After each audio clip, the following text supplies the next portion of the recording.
Happy Wednesday. Welcome back to meditation. It is always a pleasure to be here with you, and this week is no exception. We will meditate, and then I will give you a little bit of a chat about a few things that are on my mind and my heart. I have a book recommendation. I have an ask for you. So let's get started. Go ahead and get settled into your seat. We'll sit for about 10 minutes or so. This is a way for us to bring forth from within ourselves the quality of resilience that exists already within you right now. And if you'd like to close your eyes, you may. If you'd like to keep your eyes slightly open, you may. But create a posture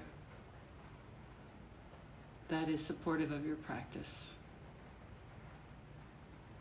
Allow your hands to rest on your thighs, or perhaps in Cosmic Mudra with your right hand under your left. Palms are up, thumbs are touching gently. And as you allow your eyes to close or get softer, begin to deepen your breathing.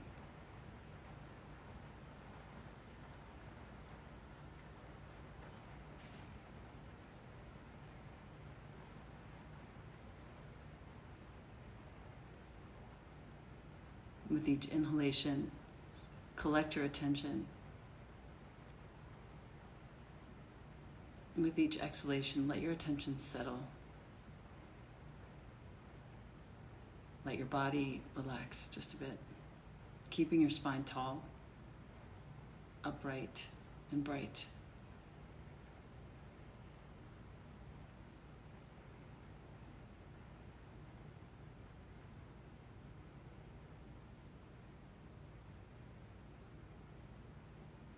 We sit for the benefit of all. We come together so that you and I can collect our energy, calm our minds for the benefit of all. When we do this together, we are amplified. This benefit.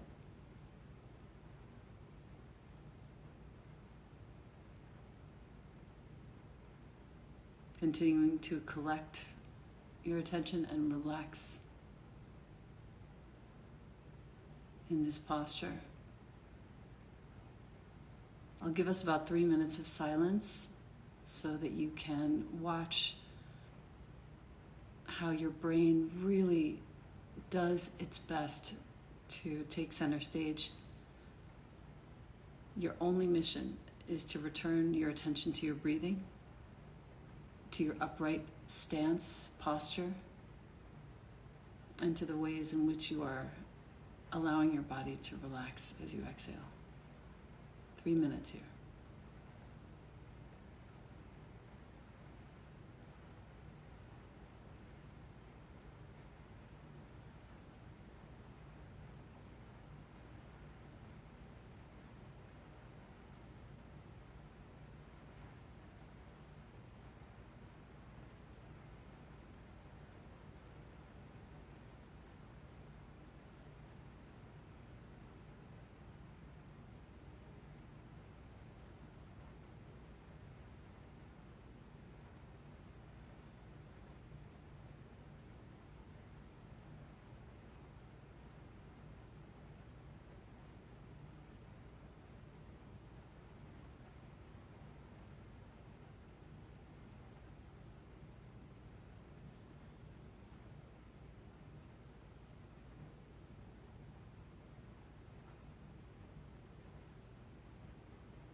Notice any change that has occurred. Continuing to breathe. Continuing to watch your mind produce. This next stretch of time will be just a touch longer. And the idea here is to notice when the mind takes over, to bring your attention back to your breathing, to have agency over this very wily and productive mind.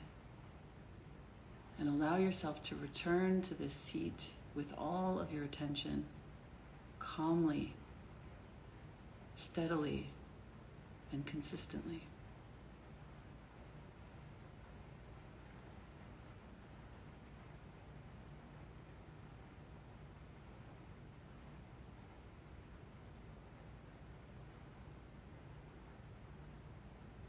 Spine is tall.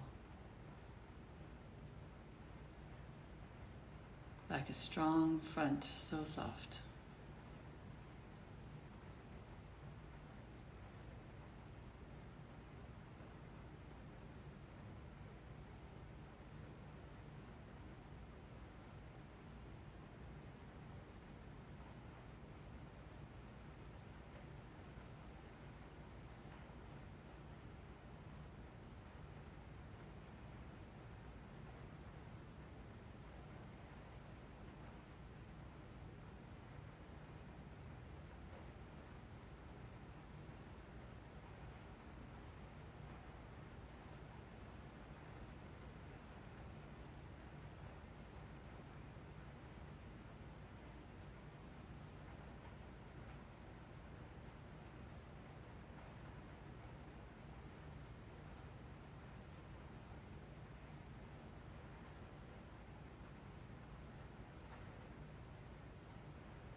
And if it helps you, as it does me, to have your eyes slightly open, looking perhaps 45 degrees out on the floor in front of you, use that. Following my breath is somehow easier when my eyes are slightly open.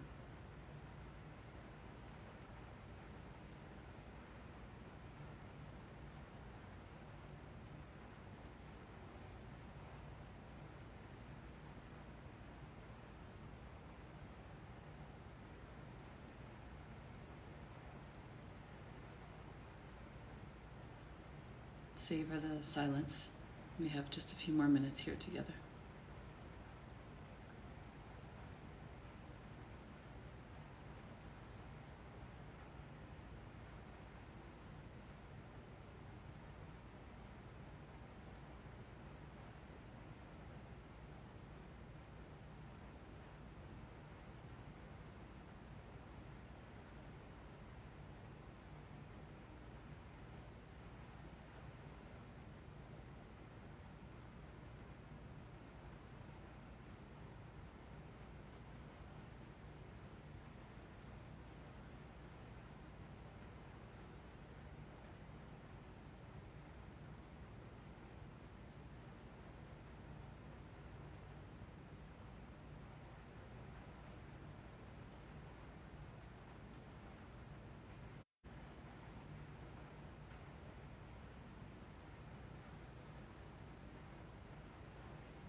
Last few seconds here.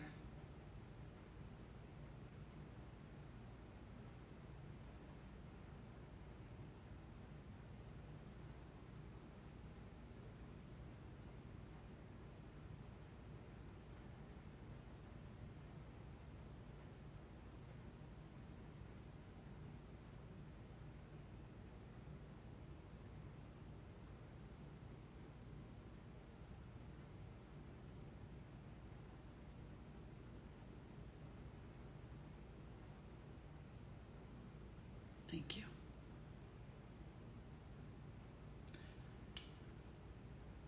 Thank you. That quiet space is so important for us. I have a book recommendation, as promised, and I have an ask for today. The book is All We Can Save. I'm so sorry that you're seeing it backwards. All We Can Save. The editors are Ayanna Elizabeth Johnson and Catherine K. Wilkinson. It is a bestseller. It might be the most important book that we can read right now. I'm going to read you a couple of passages from it, and then I'm going to lead into my ask of you today. The list of harmful impacts caused by our rapidly changing climate goes long and it goes wide, but especially for girls and women of color. Especially for those in the global south, and especially for those who are rural or indigenous. And in very real ways, the climate crisis thwarts the rights and opportunities of women and girls. These realities make gender-responsive strategies for climate resilience and adaptation critical. I read this book, I pass through the feeling of being completely overwhelmed by the truth of what is happening in the world. And then I realize, actually, we are watching leadership in action amongst girls and women right now in one of the most important causes that I support. And watching this clear focus on making change rather than taking charge, this clear focus on allowing girls to be girls and empowering them with information so that they can make choices for their future of their own. Clear focus on a commitment to responding to all these systemic injustices in ways that heal rather than continue to divide.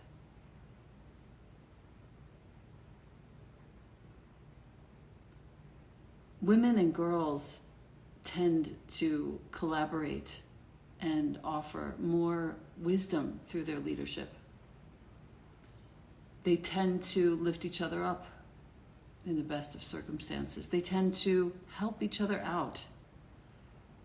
They tend to be more creative and compassionate. This book has essays and poets from some of the most important essayists, writers, and poets of our time. And if you're going to get one book for the next few months, this is the one. All We Can Save. In honor of these very illuminating writers and leaders, all women, I would like to share with you a bit of information about my dearest, closest cause. It is called Girls on Fire Leaders. You will find me talking about this at various stages throughout the year. This is a girl-centered, community-led, small but mighty organization. We believe that generational poverty can be eradicated by helping a girl gain access to quality education. And we here sitting on Instagram don't really think about the sore lack of quality education for girls, but it exists, and it exists in on a much greater scale than we can imagine. Girls on Fire Leaders has 4 pillars. Impact. We ensure that the girls have access to education. We ensure that they are enrolled at school at the right time and at the right age. We ensure that gender-sensitive classrooms are created by training teachers. We do tutoring programs. Our number 2 pillar is leadership. Wise leadership. It means we give the girls the skills to amplify their voices. We do not squash them. We do not continue to perpetuate this patriarchal system in which we have been enmeshed for our entire lives. We invite them to use their voices for themselves and for other girls who have not yet found their voices. Third pillar for Girls on Fire leaders is on community service. We ensure that one girl is responsible for 10 others. Listen to this. Whenever she has the opportunity to learn, she transfers those skills that she learns to 10 other girls. That is the fundament of this organization. It is why I am here talking about it. I've seen it in action. These girls come up with their own community-led initiatives for themselves, for their friends, and their communities. And the fourth pillar of Girls on Fire leaders is on mental health and well-being. We understand the context in which we work. We understand that the girls undergo a great deal of trauma. We understand that there is the presence of sexual trafficking and slavery. And we also understand from the introduction to All We Can Save that when there is climate crisis, floods, fires, storms, guess what happens to the girls in those communities that lose their foundational systems? There is more likelihood that those girls will be sexually trafficked and violated in places where systems break down because of climate change. This is so important to understand. Girls on Fire Leaders ensures that counseling is available for the girls who have undergone these various traumatic events in their lives. So I'm here to encourage you that if you have $1 or $5 to donate to girlsonfireleaders.org/donate, I encourage you to do so. We don't realize how lucky we are. We don't realize what else is going on. And we don't realize that putting together the horrors of the climate and the futures of the girls is a very important connection that we can make here. And when we sit for meditation, we sit for them.